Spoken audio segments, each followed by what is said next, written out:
Ion ভাই, আমাদের এই প্রজেক্টটাকে আজকে ফাইনালি শেষ করে ফেলি। আমরা হালকা পাতলা একটু স্টাইলিংকে অ্যাড করছিলাম, কিন্তু আমাদের মেইন যে কাজটা ছিল সেটা এখন আমরা করতে পারিনি। সেটা হচ্ছে যে আমরা আমাদের এই প্রোডাক্ট লিস্টটাকে একটা সিম্পল রো এবং কলাম আকারে শো করা, যেমনটা অন্যান্য ই-কমার্স ওয়েবসাইটের প্রোডাক্টগুলো লিস্ট আউট করা থাকে। এক রোতে 5টা 6টার মতো কার্ড থাকে, যেখানে টাইটেল থাকে, ইমেজ থাকে, প্রোডাক্টের ডিসক্রিপশন থাকে, প্রাইস থাকে।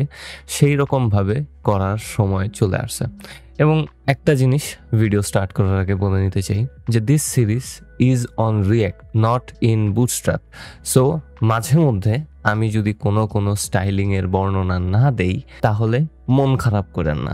Everything is documented. আমি যেমনটা আমার এই সিরিজের শুরুতে বলছিলাম যে আমি সাইডে এখানে সকল কিছু আমার গিটহাব রিপোতে আপলোড করে রাখছি এবং এগুলার সকল কিছুর ডকুমেন্টেশন খুব সুন্দরভাবে করা আছে। আপনারা প্রত্যেকটা কোড নিজের মতো করে দেখে নিতে পারেন, আপনারা ডকুমেন্টেশনটা পড়ে নিজের মতো করে শিখে নিতে পারেন। সো এই ফুল সিরিজে আমি রিয়েক্টের দিকেই বেশি নজর দেব, স্টাইলিংয়ের দিকে না। সো মাঝে মধ্যে আমি একটু স্টাইলিং স্কিপ করতে পারি। এখন আমাদের এই প্রোডাক্ট লিস্টটাকে একটু সুন্দরভাবে রো এবং কলামের মতো আনা উচিত। বুটস্ট্র্যাপে এটার জন্য ক্লাস আছে এবং এটা আমাদেরকে অ্যাড করতে হবে প্রোডাক্ট লিস্টে গিয়ে। আমরা যখন প্রোডাক্ট লিস্টে আসবো তখন আমরা আমাদের এই ফুল প্রোডাক্ট লিস্ট কম্পোনেন্টটাকে একটু র্যাপ করব। র্যাপ করা বলতে বুঝাইতেছি যে এটাকে একটা ফ্লেক্স বক্সে রূপান্তর করব। সো আমি সবার প্রথমে এখানে নতুন একটা ডিভ এলিমেন্টকে নিয়ে নিব এবং পুরা বাকি ডিভটাকে এখান থেকে কাট করে আমাদের নতুন ডিভের ভেতরে ঢুকিয়ে দিব এবং বাইরের যে ডিভটা নতুন তৈরি করলাম এটার একটা নতুন ক্লাস নেম ঠিক করব, যেটার নাম আমি দেবো কন্টেইনার এবং সিটা ছোট হাতের দেওয়া উচিত ছিল। সো সিটা ছোট হাতের দিয়ে দিলাম এবং একটু ওয়েট করলে দেখব যে আমাদের যে প্রোডাক্টগুলো ছিল সেগুলো একটু সুন্দরভাবে স্ক্রিনের ঠিক মাঝখান বরাবর চলে আসছে। অ্যান্ড কন্টেইনার এই কাজটাই করে। কন্টেইনার অটো মার্জিন করে এবং উইথকে 100%-এ নিয়ে আসে। অলরাইট, অ্যান্ড আমি এখন যে কথাগুলো পেলাম ওইটার মিনিং আমি নিজেও জানি না, কারণ ভাই আমি সিএসএস পারি না। যাই হোক, কন্টেইনার দিলে আমাদের ডিভের ভেতরের যে আইটেমগুলো আছে সেগুলো একটু সুন্দর দেখা যায়, এটাই আমি জানি ভাই। যাই হোক, তারপর এখন আমরা আমাদের এই প্রত্যেকটা প্রোডাক্টকে একটা রোতে নিয়ে আসবো। অলরাইট, সো আমাদের প্রত্যেকটা প্রোডাক্টের লিস্টটা কোথায় ছিল? এই যে ভেতরের যে ডিভটা এটাতে। তো আমরা এই ডিভের ক্লাস নেমকে সেট করব রো আকারে। সো ক্লাস নেম হবে রো, অ্যান্ড আমি সবসময় বড় হাতের দিয়ে করতেছি কেন আমি জানি না, আমি রো দিছি, কোনো কিছু চেঞ্জেস হবে না। অ্যান্ড আমাদেরকে এখন বুঝাইতে হবে যে কলাম কোনগুলা। সো রো এর কলাম হবে প্রত্যেকটা প্রোডাক্ট, অ্যান্ড আমরা এখানে আমাদের প্রোডাক্টস কম্পোনেন্টটাকে রেন্ডার করতেছি ম্যাপ মেথডের ভেতর। সো আমরা এই কম্পোনেন্টের ভেতরে ক্লাস নেম দিতে পারবো না, কারণ কম্পোনেন্ট কোনো জেএসএক্স এলিমেন্ট না, অথবা এটা কোনো HTML ট্যাগ না। সো এই পুরোটাকে আমরা এখন একটা HTML ট্যাগের ভেতরে ঢুকিয়ে দিব। সো সেম ওয়েতে আমরা রিটার্ন স্টেটমেন্টের পর একটা ডিভ ট্যাগকে নিয়ে নিব, অ্যান্ড আমরা প্রোডাক্টসটাকে, আমাদের যে প্রোডাক্টস কম্পোনেন্টের রেন্ডারটা ছিল এটাকে কাট করে ঠিক আগের মতো ডিভের ভেতরে পেস্ট করে দিব। দেখতে একটু অসুন্দর লাগতেছে এবং যেহেতু আমাদের কাছে প্রিটিয়ার নামক একটা এক্সটেনশন আছে, কন্ট্রোল-S চাপ দিলে সকল কিছু আবার সুন্দর সাজানো গোছানো অবস্থাতে চলে আসবে। অ্যান্ড এখন আমরা আমাদের এই নতুন ডিভের একটা ক্লাস নেম সেট করে দিতে পারি, যেটার নাম হবে কলাম। এবং একটু ওয়েট করলে দেখবো যে আমাদের স্ক্রিনে খুব সুন্দরভাবে রেসপন্সিভ ওয়েতে আমাদের প্রোডাক্টসগুলা আইসা পড়ছে। অ্যান্ড আমি এখন যদি আমাদের এই উইন্ডোটাকে বড় ছোট করি তাহলে দেখব যে অটোমেটিক্যালি আমাদের এই প্রজেক্টের প্রোডাক্টসগুলা রো এবং কলামে চেঞ্জ হইতেছে। সো সবচেয়ে ছোট অবস্থাতে আমরা প্রতি রোতে 2টা করে প্রোডাক্টকে দেখতে পারতেছি এবং সবচেয়ে বড় অবস্থাতে আমরা প্রতি রোতে 4টা করে প্রোডাক্টকে দেখতে পারতেছি। কিন্তু একটু দেখতে পারতেছি যে এখানে ঝামেলা হইতেছে, অ্যান্ড আমাদের ইমেজ নিয়েও তেমন কোনো প্যারা নেই, কারণ আমরা কার্ড ইমেজটাকে সেট করে দিছিলাম। অ্যান্ড এখন আমরা কিছু এক্সট্রা স্টাইলিং এটার ভেতরে ঢুকাবো। আমাদের এই রো এবং কলামগুলোকে একটু সুন্দর সাজানো গোছানো অবস্থাতে আনা উচিত। তো আমরা ফিক্স করব যে কোন সাইজে কতগুলা কলাম হবে এক রোতে, এটাই, আর কিছু না। সো আমি এখানে চাই যে নর্মালি প্রত্যেক রোতে একটা কলাম হবে। সো আমি এখানে লিখবো রো কলস 1। সো নর্মালি প্রত্যেক রোতে একটা কলাম হবে, এন্ড আমি যদি এটাকে বড় ছোট করি দেখবো আমাদের কাছে শুধুমাত্র একটা কলাম আছে প্রত্যেক রোতে। তারপর এখন আমরা সেট করব যে আমাদের স্ক্রিনটা যখন মিডিয়াম পর্যায়ে আসবে তখন যেন প্রতি রোতে 2টা কলাম থাকে। সো আমি এখানে লিখবো রো কলস MD2। অলরাইট, সো এটা দ্বারা বোঝানো হইতেছে যে মিডিয়াম সাইজের স্ক্রিনে প্রতি রোতে কলাম হবে 2টা। এন্ড আমি এখন যদি আমাদের স্ক্রিনটাকে একটু বড় করি তাহলে দেখবো যে মিডিয়াম সাইজে যখন আমরা পার করছি, মিডিয়াম সাইজটাকে পার করলাম, এটা হচ্ছে আমার স্ক্রিনের মিডিয়াম সাইজ, এন্ড পার করার সাথে সাথে আমাদের প্রতি রোতে কলাম চলে আসছে 2টা করে। দেন আমি এখানে 3টা দিয়ে দিতে পারি, কারণ আমার মনে হয় 3টা দিলেই আর একটু বেটার হয়। হ্যাঁ, 3টা দিলে সুন্দরভাবে হয়, এবং আমরা এখানে আমাদের যে সাইজিং এর ইস্যুটা ছিল সেটা আপাতত একটু ফিক্স হয়ে গেছে। এন্ড আমরা একেবারে লার্জ স্ক্রিনের জন্য 5টাকে দিয়ে দিতে পারি। সো আমি এখানে রো কলাম আমি এখানে লিখবো এক্সেল এক্সট্রা লার্জ, একেবারে বড় স্ক্রিনের জন্য সেটা হবে 5টা। এন্ড 5টা দিয়ে দেওয়ার পর আমি একটু সবচেয়ে বড় অবস্থাতে চলে যাব। এটা সবচেয়ে বড় না, আমি এই কারণে একটু স্ক্রিনটাকে ছোট করবো, এবং দেখতে পারতেছি যে লার্জ স্ক্রিনের জন্য আমাদের পার রোতে কলাম চলে আসতেছে 5টা করে। এন্ড আমাদের এই রেসপন্সিভ স্টাইলিংটা আপাতত অ্যাড করা হয়ে গেছে। এন্ড আমি এখানে কিছু গ্যাপ দিতে চাই, কারণ দেখতেই পারতেছি যে প্রত্যেকটা প্রোডাক্টের নিচে যখন কোনো একটা প্রোডাক্ট থাকে তখন তার ভেতরে কোনো গ্যাপ নাই। সো আমি এখানে গ্যাপ দিয়ে দিব 3 অথবা 4, G4 দিয়ে হালকা একটু গ্যাপ দিয়ে দিব। এন্ড দেখবো যে এটার ভেতরে ফাঁকা ফাঁকা একটু জায়গা চলে আসছে। এন্ড আরো কিছু ইস্যুস হবে, যেরকম এখানে ইমেজটা একেবারে বর্ডারের সাথে লাগানো দেখতে পারতেছি। সো এই কারণে আমরা একটু আমাদের কলামের যেহেতু আইটেম, এটা একটা কার্ডের অংশ সেহেতু এখানে আমাদের একটু প্যাডিং দেওয়া উচিত আমার মনে হয়, এবং আমরা সেটা করতে পারি। সো আমি প্রোডাক্টসে চলে আসবো, এবং এখানে এসে আমাদের যে ইমেজ আছে এটাকে হালকা একটু প্যাডিং দেওয়ার চেষ্টা করবো। সো P2 দিলে কি হয় একটু দেখি। P2 দিলে অ্যান্ড নট ব্যাড অ্যাকচুয়ালি। আমি আর একটু বাড়ায় দিব যেন দেখতে একটু সুন্দর লাগে। হ্যাঁ, P3 দিয়ে দিলে আমার মনে হইতেছে যে এখন এটা একটু ঠিকঠাক দেখা যেতেছে। হ্যাঁ, এখন এটা একটু ভালো লাগতেছে। অ্যান্ড সাথে সাথে আমি যদি এখন স্ক্রিনটাকে একটু বড় ছোট করার চেষ্টা করি, একেবারে যদি বড় করে দিই তাহলে পার রোতে আমরা 5টা আইটেমকে দেখতে পারতেছি। আমি যদি একেবারে ছোট করে দিই তাহলে প্রতি রোতে একটা করে আইটেমকে দেখতে পারতেছি। আমি মিডিয়াম সাইজে আসলে দেখবো 3টা করে আইটেম আছে। It looks good. কিন্তু এখনো এখানে কিছু ঝামেলা আছে। প্রথম ঝামেলাটা হচ্ছে এই যে আমাদের প্রত্যেকটা প্রোডাক্টের যে কার্ড সেগুলোর সাইজ উল্টাপাল্টা হইতেছে। এই সাইজটাকেও ফিক্স করা উচিত।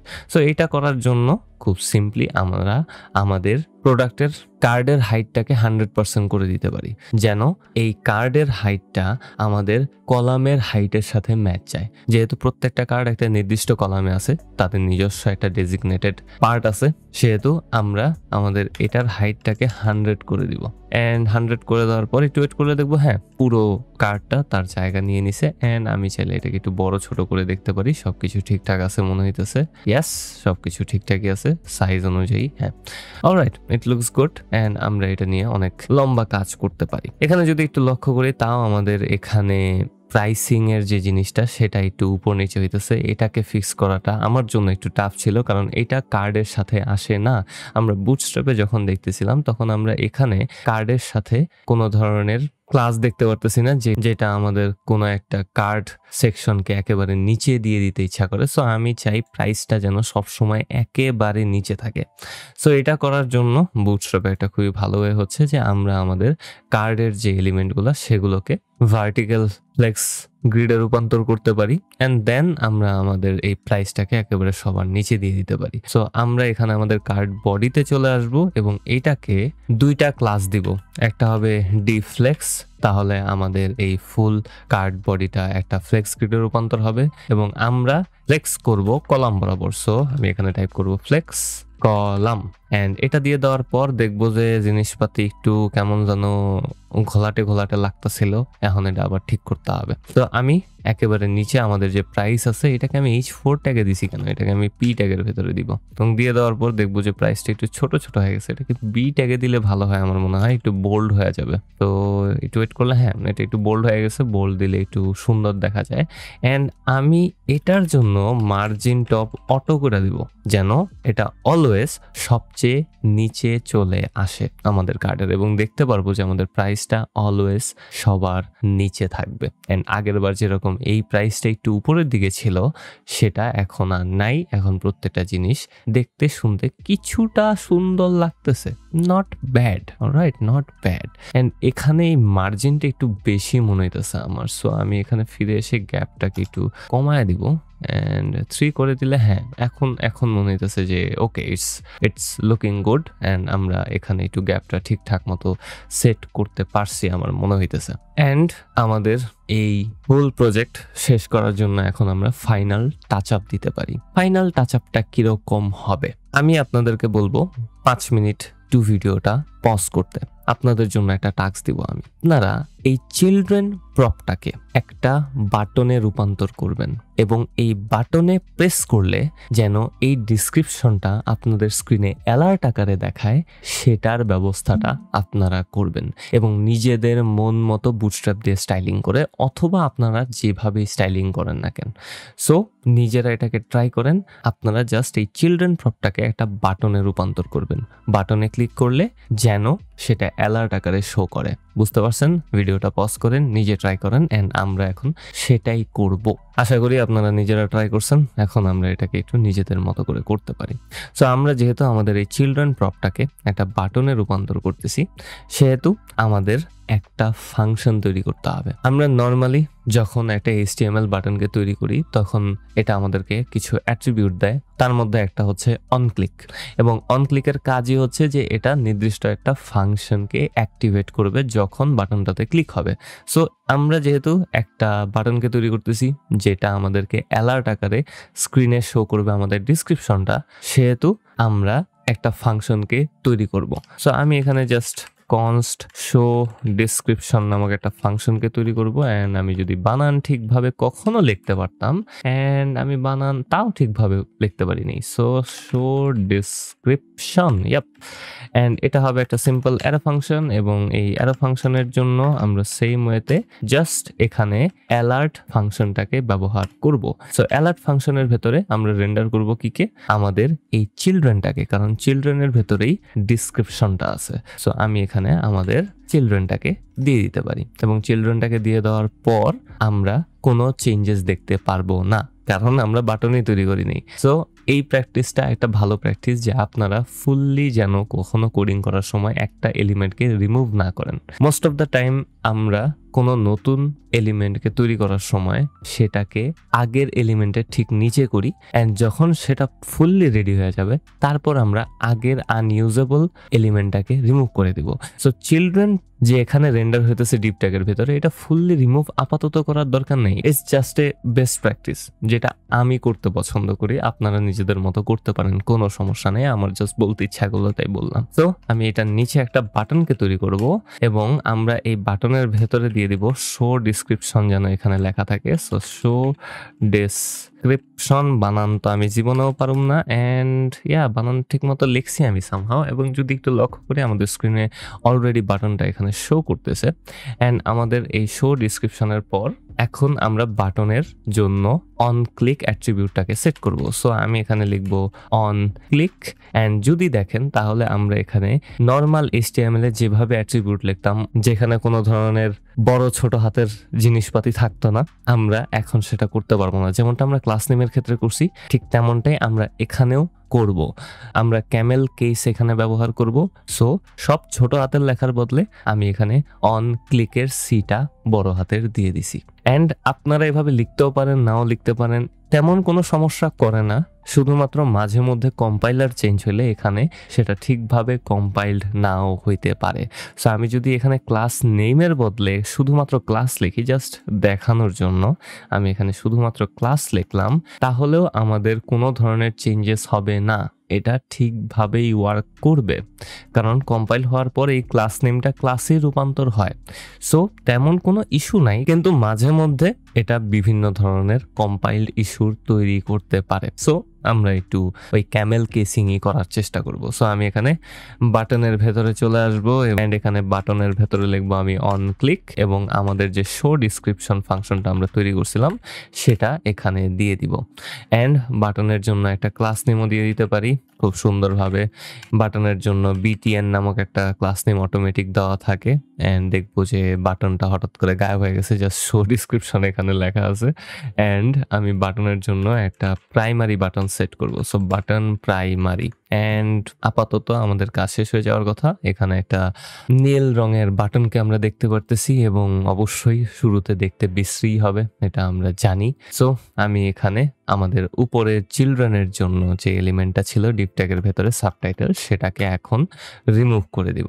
তাহলে দেখবো আমাদের কাছে টাইটেলটা আছে, নিচে শো ডিসক্রিপশন বাটনটা আছে, তারপর আমাদের প্রাইসটাকে এখানে দেওয়া হয়েছে। এন্ড আমার কেন যেন মনে হইতেছে যে ডিসক্রিপশনের বাটনটা এই মিডল বরাবর মানাইতেছে না। আগে তো টেস্টিং করিনি আমি। শো ডিসক্রিপশনে ক্লিক করলে উপরে অ্যালার্টের ভেতরে আমাদের ডিসক্রিপশনটাকে শো করতেছে খুব সুন্দরভাবে। ইয়েস, এন্ড আমি বাটনটাকে জাস্ট সবার নিচে দিয়ে দিব। তো আমি এখান থেকে এটাকে কাট করে নিব। কাট করে নেওয়ার পর আমরা বাটন আমাদের যে প্রাইস ট্যাগটা ছিল সেটা ঠিক নিচে আমরা এটাকে দিয়ে দিব এবং একটু ওয়েট করলে দেখবো যে হ্যাঁ এখন কিছুটা ভাল লাগতেছে, খারাপ লাগতেছে না। অ্যাকচুয়ালি খারাপ লাগে না, যদি একটু দেখেন খারাপ কিন্তু লাগতেছে না। আমরা কিন্তু পারছি হালকা পাতলা, ঠিক আছে, একটু স্টাইলিং করতে পারছি সুন্দরভাবে, একটু সাজানো গোছানো অবস্থাতে আছে। ইয়া নট ব্যাড, হ্যাঁ নট ব্যাড, একদমই খারাপ না। অ্যান্ড ভিডিও শেষ করার আগে আমার মনে হয় আমরা প্রজেক্টটাকে কিছুটা স্টারটেকের প্রোডাক্ট লিস্টের কাছাকাছি আনতে পারছি। সাকসেস মনে হইতেছে আমার অ্যাকচুয়ালি। অ্যান্ড আমরা এটার ভেতরে কিছু এক্সট্রা জিনিসপাতি দিতে পারি, সেটা আমরা আস্তে আস্তে দেখব। আস্তে আস্তে আমরা সেগুলো শিখবো, যেহেতু রিয়েক্ট শিখতেছি। UI এলিমেন্ট অনেক শেখা হবে অ্যান্ড অনেক বেশি প্রজেক্টও করা হবে। কিন্তু বুটস্ট্র্যাপ নিয়ে কিছু কথা। বুটস্ট্র্যাপে কিছু কাস্টম থিমস পাওয়া যায় এবং ওই রকমই একটা কাস্টম থিম ওয়েবসাইটের নাম হচ্ছে bootswatch.com এবং এই bootswatch.com এ কিছু অ্যামেজিং থিম আছে। অ্যান্ড এক কথায় আমার ফেভারিট থিম হচ্ছে লাক্স থিম, যেটা দিলে যে কোনো ওয়েবসাইটে হালকা পাতলা সুন্দর লাগে, ঠিক আছে। সো এটা ইউজ করার পদ্ধতিটা দেখানোর মাধ্যমে আমরা আমাদের এই প্রজেক্টটাকে ফাইনালি অফ করতে পারি। সো আমরা সেম ওয়েতে একটা টার্মিনালে আসবো, আমরা সিডি করে আমাদের অ্যাপের ভেতরে চলে আসবো, তারপর আমরা টাইপ করব npm install bootswatch অ্যান্ড বুটসওয়াচ লেখার পর এন্টার প্রেস করলে আমাদের প্রজেক্টের জন্য বুটসওয়াচের সকল থিম ইনস্টল হয়ে যাবে। প্রত্যেকটা থিম ফ্রি, আমরা সব থিম ব্যবহার করতে পারি, কোনো সমস্যা নেই।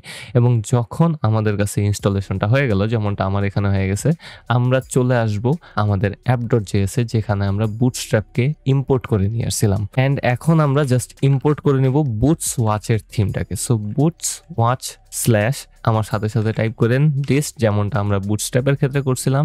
ডিস্টের পর আমরা জাস্ট এখানে টাইপ করব যে কোন থিমটাকে আমরা ব্যবহার করতে চাই। সো আমি এখানে লাক্স থিমটাকেই ব্যবহার করে দেখাই যে আসলে কিভাবে এটা কাজ করবে। সো লাক্স থিমটা কই খুঁজেই তো পাই না। যাই হোক, লাক্স থিমটা আপনারা নিজেরা দেখালেন, বুটসওয়াচের ভেতরেই আছে। আপনাদের যে থিমটা ভালো লাগে সেটাই আপনারা ব্যবহার করতে পারেন। সো আমি এখানে লিখবো লাক্স, তারপর লিখবো স্ল্যাশ, অ্যান্ড এখন আমরা জাস্ট CSS ফাইলটাকে ইম্পোর্ট করে নিয়ে আসবো। সো bootstrap.min.css অ্যান্ড একটু ওয়েট করব, দেখব যে আমাদের এই প্রজেক্টের উপরে একটা নতুন থিম অ্যাপ্লাই হয়ে গেছে অটোমেটিক্যালি। তো আমি নিচের থেকে আমাদের যে বুটস্ট্র্যাপের ডিফল্টটা ছিল সেটাকে ডিলিট করে দিতে পারি এবং একটু ওয়েট করব যেন সবকিছু ঠিকঠাক মতো লোড হয়। ঠিকঠাক মতো লোড হয়ে গেছে। অ্যান্ড এখন আমি স্ক্রিনটা বড় ছোট করলে আমাদের এই নতুন থিমটার অ্যাপ্লাইড অবস্থাতে এখানে দেখতে পারবো। জাস্ট ছোটখাটো জিনিস যেটা আপনাদেরকে দেখা দেওয়াটা ভালো হবে মনে হইলো। সো আমরা এটা এখানে করতে পারতেছি অ্যান্ড আমরা আমাদের প্রজেক্টটাকে কমপ্লিট করে ফেলতে পারছি। আমার মনে হয় ইটস এ সাকসেস। আমরা সুন্দরভাবে সাজানো গোছানো অবস্থাতে একটা প্রোডাক্ট লিস্টকে তৈরি করতে পারছি, যেটা আমরা হয়তোবা অন্য কোনো প্রজেক্টে কখনো ব্যবহার করতে পারি। হু নোস, দেখা যাক কি হয় আর কি। অ্যান্ড আমাদের প্রজেক্টটা এখানেই শেষ। আমরা বুটস্ট্র্যাপের বেসিক্স জানছি, আমরা রিয়েক্টের বেসিক জানছি, রিয়েক্টের ফান্ডামেন্টাল শিখছি, সিনট্যাক্স শিখছি, রিয়েক্ট কিভাবে ইনস্টল করতে হয় সেটা জানছি, রিয়েক্টে কিভাবে অন্যান্য এলিমেন্টকে ইনস্টল করতে হয় সেটা জানছি, কিভাবে নতুন থিম ইনস্টল করতে হয়, কিভাবে কম্পোনেন্ট তৈরি করতে হয়, কিভাবে সিএসএস অ্যাড করতে হয়, কিভাবে ইমেজ ম্যানিপুলেশন করতে হয়, অনেক কিছু আমরা এই সিম্পল একটা প্রজেক্ট করার সময় দেখে ফেলছি। সো পরবর্তীতে আমরা আরেকটা প্রজেক্ট করব যেখানে আমরা আমাদের এই ফুল বেসিকটাকে অ্যাপ্লাই করব এবং প্রজেক্টটার নাম হবে ল্যান্ডিং পেজ, যেখানে আমরা একটা সিম্পল পোর্টফোলিও ওয়েবসাইটকে তৈরি করব। এবং আমি সেই ওয়েবসাইটটা ফুললি তৈরি করব না, আপনারা ওইটার বেশিরভাগ নিজেরাই তৈরি করবেন। আমি জাস্ট কপি পেস্ট মারবো, একেবারে ফুল টু বুটস্ট্র্যাপের কোড কপি পেস্ট, কারণ আমি ভাই স্টাইলিং পারি না। অলরাইট, সো আমরা পরবর্তী প্রজেক্টটা খুব দ্রুত করব, কারণ আমার মনে হয় আপনারা বেসিকটা খুব ভালোভাবে বুঝতে পারছেন। যদি কোনো ভুল ত্রুটি হয়ে থাকে অবশ্যই আমাকে কমেন্টে জানাবেন, আমি সেগুলোকে ফিক্স করার চেষ্টা করব পরবর্তী প্রজেক্টের সময় অ্যান্ড দেখা দেওয়ার চেষ্টা করব। এবং আমরা আরেকটা খুবই ইম্পর্টেন্ট জিনিস সম্পর্কে শিখবো, সো অবশ্যই পরের ভিডিও তার দিকে চোখ রাখবেন ভাই। ঠিক আছে ভাই, থ্যাংক ইউ। ফার্স্ট প্রজেক্টটা ফাইনালি ডান, হ্যাপি লাগতেছে। অ্যান্ড সামনে ঈদ, অগ্রিম ঈদ মোবারক। আই গেস আমি তো ভিডিও করতেছি ভাই, কালকেও তো ভিডিও আপলোড করুন, কি করতেছি আমি।